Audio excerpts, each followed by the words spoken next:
billah wa na'udzu billahi min syarri anfusina la ilaha illallah wahdahu la syarika lah wa asyhadu anna Muhammadan abduhu wa rasuluhu la nabiyya ba'da.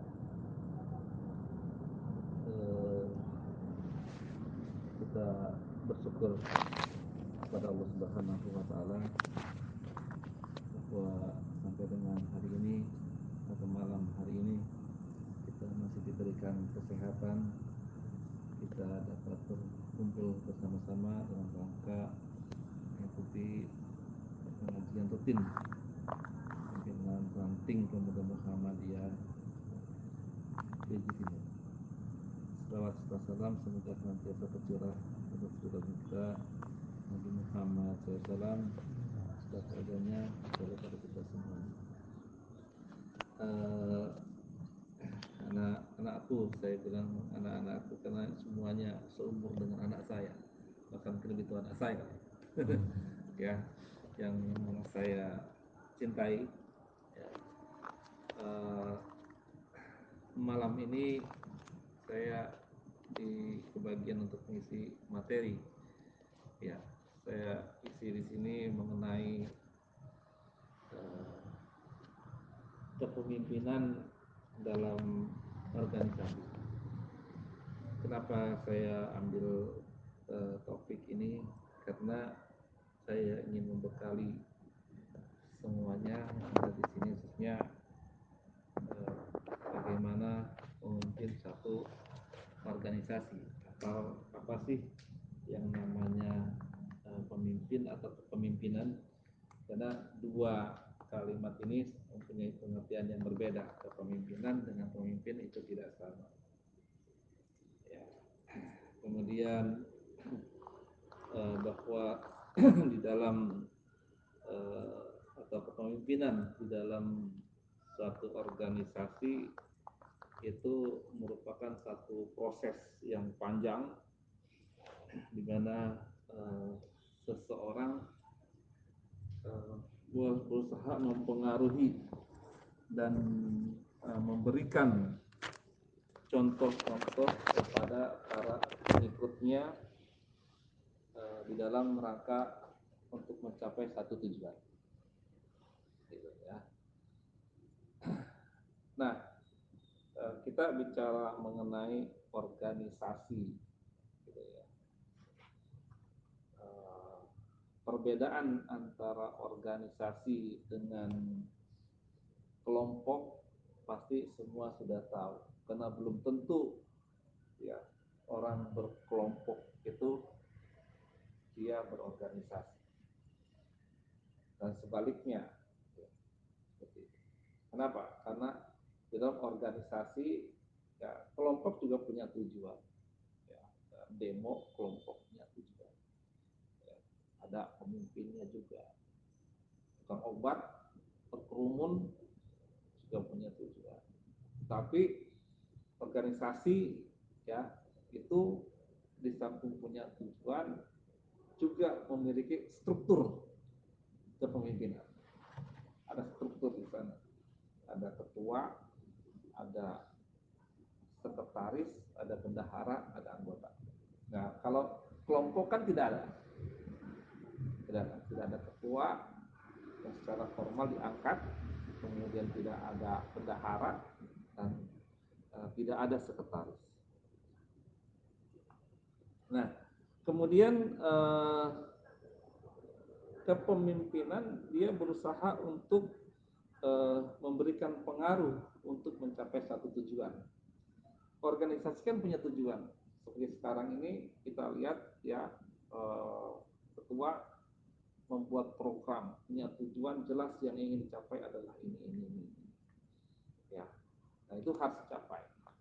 Ya. Oleh karenanya pemimpin yang baik ya, pemimpin yang baik itu bukan dilihat dari seberapa banyak orang yang dipimpinnya, gitu. Dan bukan juga dilihat seberapa lama dia memimpinnya. Tidak dilihat dari pemimpin yang baik itu ya, tidak kita lihat dari berapa banyak orang yang dipimpinnya. Segini juga bisa baik gitu. dan juga bukan dilihat berapa lama dia memimpinnya. Oh, 1 periode, 2 periode, belum tentu juga baik. Gitu, ya. Gitu. Ya. Yang sedikit juga bisa baik. Terus pertanyaannya, bagaimana yang baik? Nah, yang pemimpin yang baik adalah pemimpin yang berhasil ya mencapai tujuan-tujuan dari organisasi itu sendiri. Gitu. Itu yang baik adalah seperti itu. Jadi orang seperti ini juga nggak terlalu banyak, nggak ada masalah. Ya.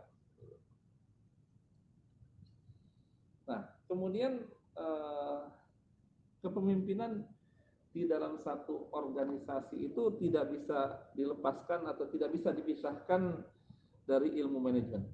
Karena tanpa adanya satu kepemimpinan tidak mungkin akan lahir satu organisasi. Ya, tidak mungkin akan lahir satu organisasi dan tidak mungkin juga organisasi itu bisa berjalan dengan baik sesuai dengan yang kita rencanakan. Ya, gitu. Jadi ada manajemennya, kita atur bagaimana untuk mencapai tujuan itu semua.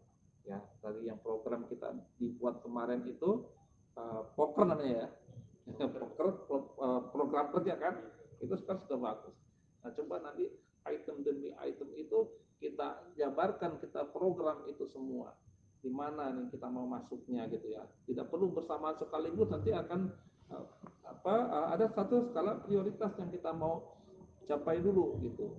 Di bidang ekonominya kah, di bidang apanya kah, nah itu. Jadi kita pilih-pilih dulu. Jangan sekaligus kita harus berjalan semua gitu. Tapi belum mana kita mau capai dulu supaya langkah-langkah ini pasti satu langkah selesai, berikutnya ya.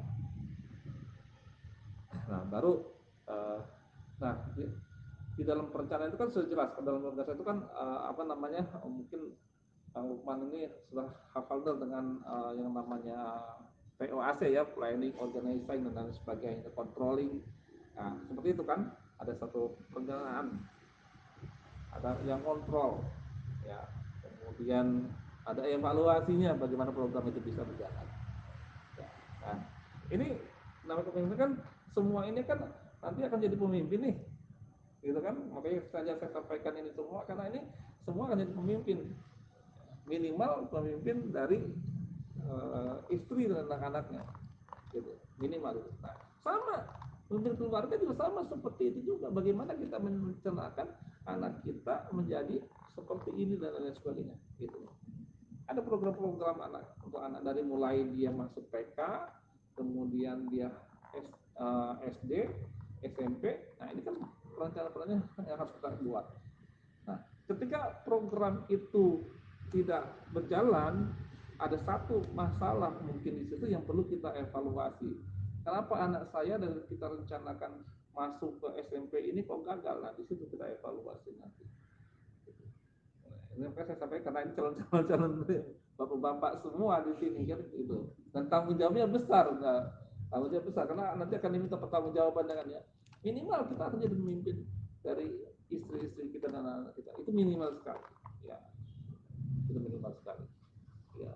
Tidak ada orang yang tidak jadi pemimpin kecuali dia gay gitu. Ya gitu.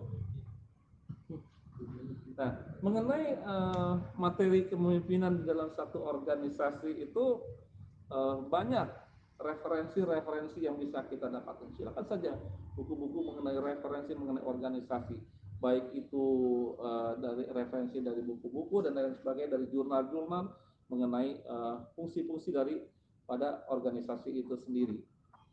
Di mana fungsi kepemimpinan dalam organisasi tidak bisa dipisahkan salah satu di antara keduanya. Hal ini karena satu dengan yang lainnya saling mendukung terhadap teori dari organisasi itu sendiri. Ya, nanti kalau mau tanya silakan saja ya. Gitu. Kalau saya lebih nyantai saja ya, kalau nggak jelas nyantai saja. Gitu.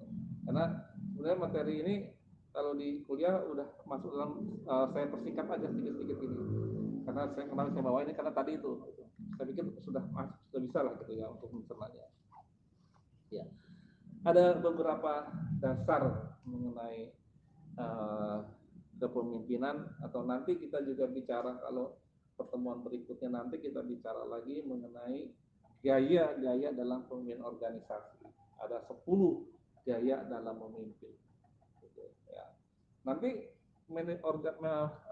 leadershipnya pendidikan beda lagi, ya. Leadershipnya supermarket beda lagi, ya. Nah, sekarang saya secara umum saya sampaikan dulu mengenai leadership itu apa sih, seperti itu nanti. Nanti masuk pada kalau kita mau kembangkan masuk leadership masuk dalam nanti leadership kewirausahaan juga bisa masuk nanti, macam-macam lah gitu. Semua punya rujukan tersendiri gitu. Ya, pemimpin ya merupakan kata dasar dari kepemimpinan ya. Nah, pemimpin memiliki arti adalah orang yang menjalankan satu kelompok. Ya, ini pemimpin. Nah, kalau kepemimpinan itu adalah lembaganya, gitu ya. Sehingga karena dia di situ pemimpin, makanya kan pimpinan, berarti dia kepemimpinan. Nah, ada perbedaan di situ.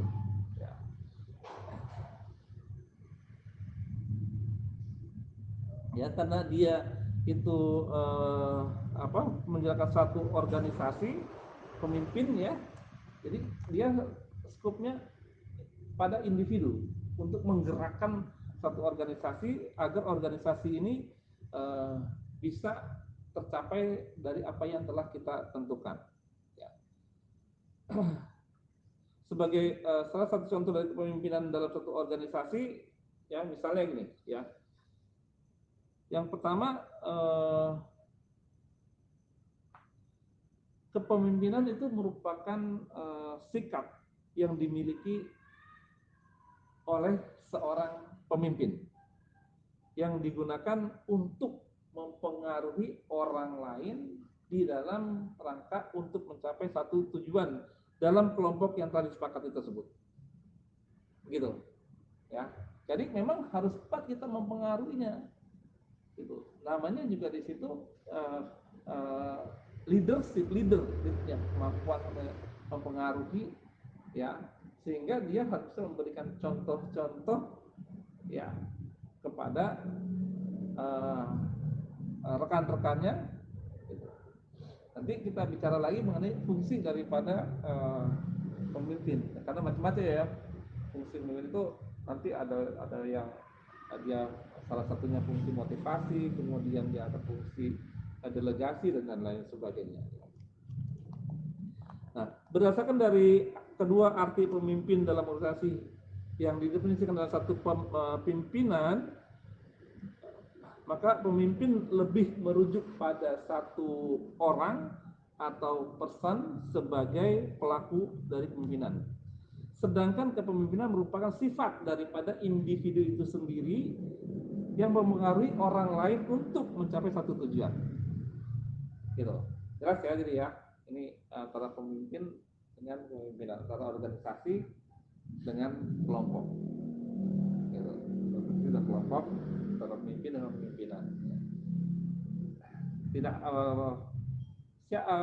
kepemimpinan Iksan, nah, dia pemimpin, dia bukan kepemimpinan, karena dia yang mempengaruhi, menggerakkan roda organisasi. Ya. Kemudian teori mengenai kepemimpinan dalam organisasi, ya, datangnya kepemimpinan dalam satu organisasi, timbul satu pertanyaan mungkin dalam diri kita, apakah pemimpin itu dilahirkan atau diciptakan, ya, atau karena sesuatu, kayak gitu. Ya. Apakah seorang kepemimpinan atau pemimpin itu dia dilahirkan artinya uh, turunan bawaan, atau dia memang diciptakan? Gimana? Lakukan atau dia diciptakan? Coba.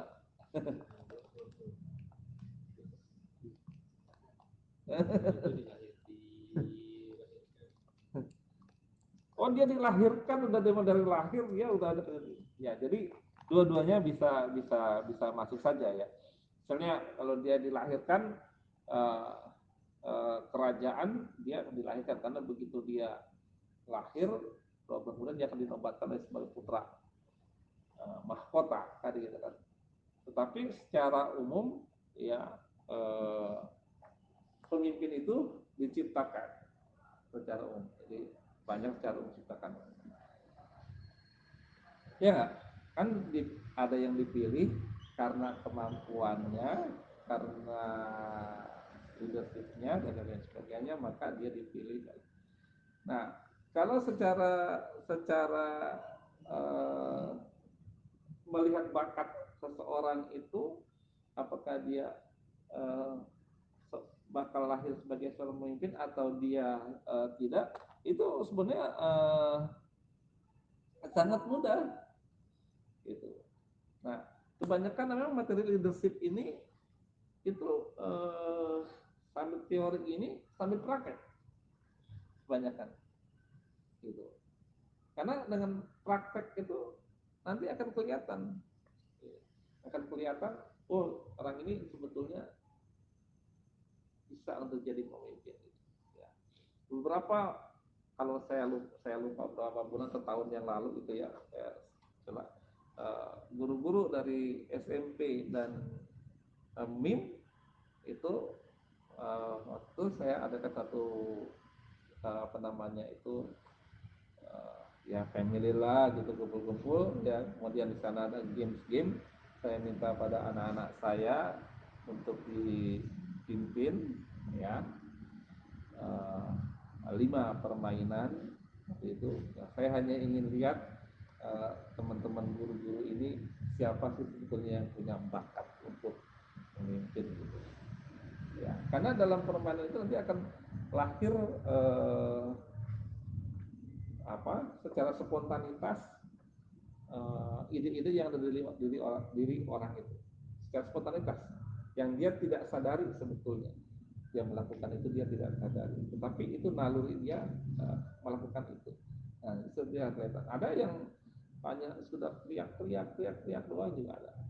Beberapa tahun beberapa sama setahun kemarin kalau nggak salah itu.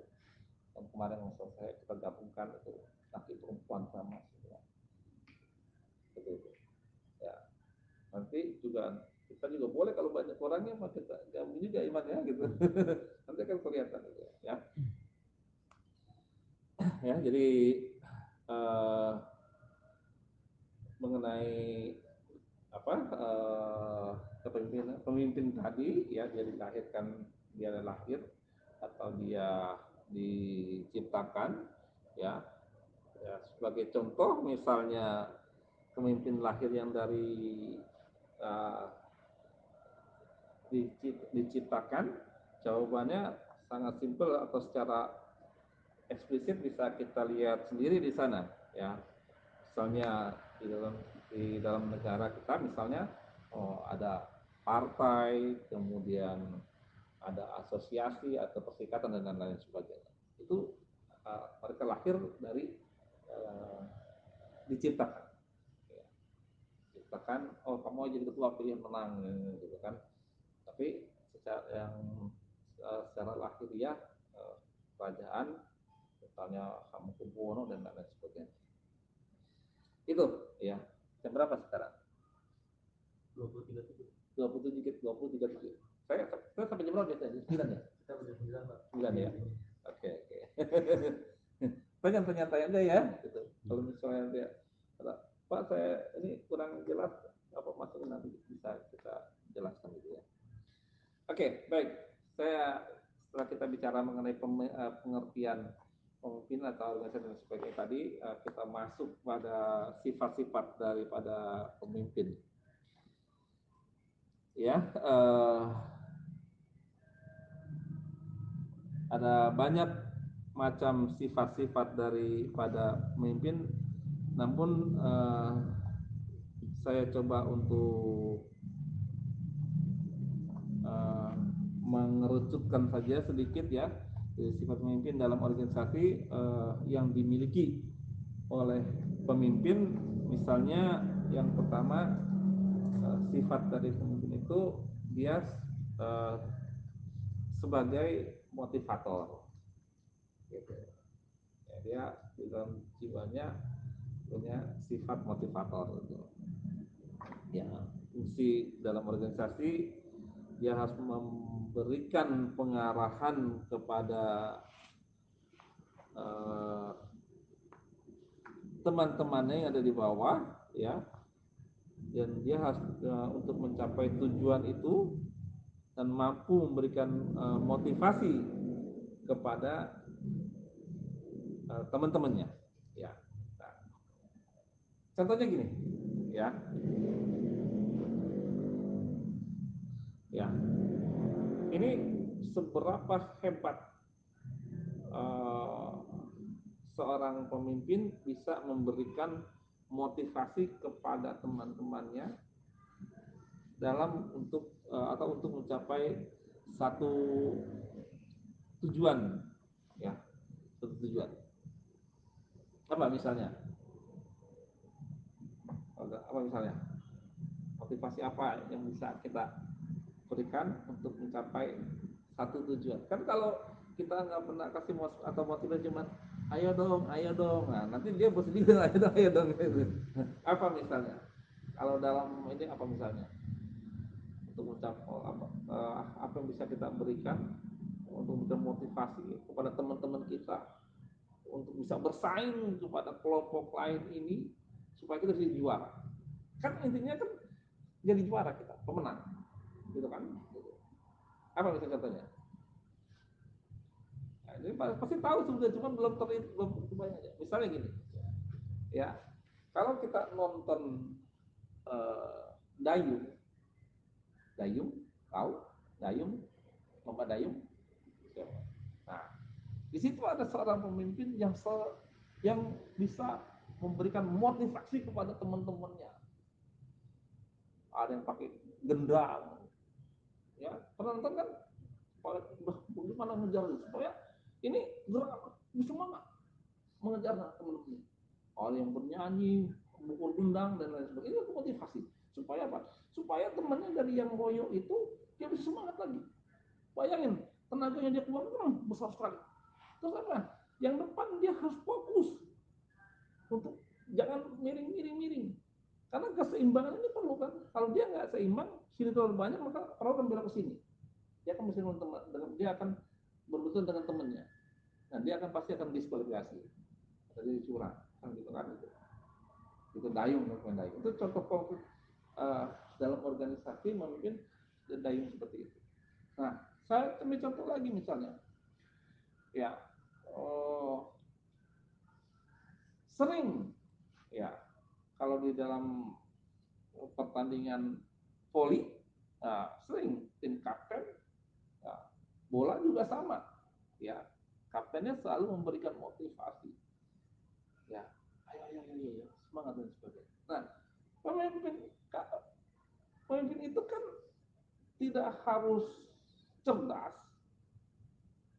gitu, tidak harus jenius, gimana ya, tidak harus jenius banget, dia tidak perlu, tapi dia bisa membawa teman-temannya ini, mengajak teman-temannya tadi ini bisa mencapai juara.